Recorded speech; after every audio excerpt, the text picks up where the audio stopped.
Hi, my name is Luke and this is Life and Pushing Through Roadblocks, episode 9. Today we're going to talk a little bit about each round and kind of slow it down a little bit to talk about what happened in the middle.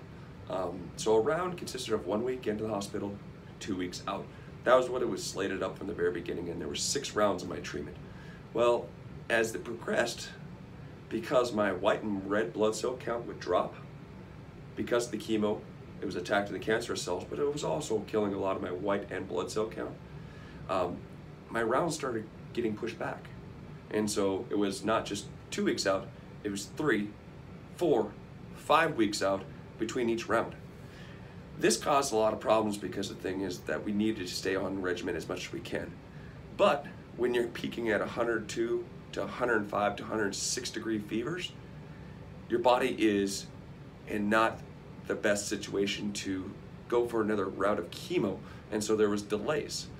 Now, so what would happen is I would get out of the hospital right after the round of chemo, and then my white and red would start dropping, and then all of a sudden any type of infection out there, even using the restroom, would spike me to get bacteria in me, which without any red and without any white blood cells there, I would create a fever.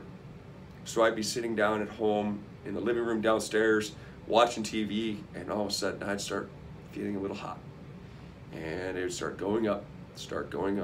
I have a report inside here that Mom wrote down that at 10 o'clock I had a 99 degree fever, and I was checked into the hospital at 2 o'clock that next morning, so 4 hours later with 103 to 104 degree fever.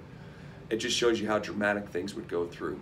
And as it progressed, so my 2 weeks out came 3, came 4, came 5 weeks out, because my body was not in shape anymore to keep on fighting these fevers. So they would delay my chemo.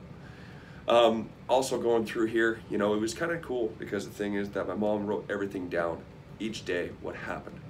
And so it was good just to sit there and review some of this stuff. So as soon as I got out of the hospital, almost every time I'd try to do an activity, because I knew that was the best time for my blood cells, because the chemo would, after I got done, would start beating me down. And so it'd be about 72 hours after my chemo would be done, I'd be checking back in the hospital. So in that little time gap in there, I went to a hockey game, I went to a movie, I ran out to the lake. I did all these little activities to try to stay as a normal kid. And those little activities helped me push through every single time I went into chemo. Sitting there talking to friends, sitting there going out and doing these small activities to try to stay normal in a not normal situation. And yes, maybe I did push myself a little harder in these times, and maybe that caused me to get sicker quicker, to get my fever a lot elevated quicker. But there was an instance that I was so glad I did it, and I didn't tell my mom and dad until later, but I went and played softball. So I was at 160, 170 pounds, no muscle left in my legs. I mean, because I've been sitting around doing nothing and kind of not feeding myself anymore. I was getting fed through a tube. But the thing is that there was snowball, and all my friends, all my high school buddies were on the snowball team, and I went and watched it. Well, they gave me one opportunity to go swing the bat, and I did hit the ball. But when I tried to run, I fell down probably 10 times trying to run to first because my body didn't know what to do. My mind was saying run, but my legs had nothing in them. So I basically fell over, rolled over in snow over and over and over to get to first base. I got to first base feeling very accomplished and had a pinch runner right after that. That was one of those instances that helped me through these tough times. And because these little things like that helped me, I'd recommend that if you have anybody that's going through any situation like I did, to have them to try to go out there and push themselves, to do things that that aren't the norm, or to try to do things that are the norm for them.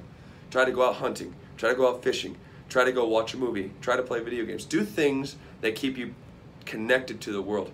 Because when you go through all of this stuff, you feel so much more disconnected because of the chemos, because of the depression, because of the lack of sleep. Well, doing these little activities that I did throughout the whole time pushed me through. So next week we'll talk a little bit more, but thank you very much, and God bless.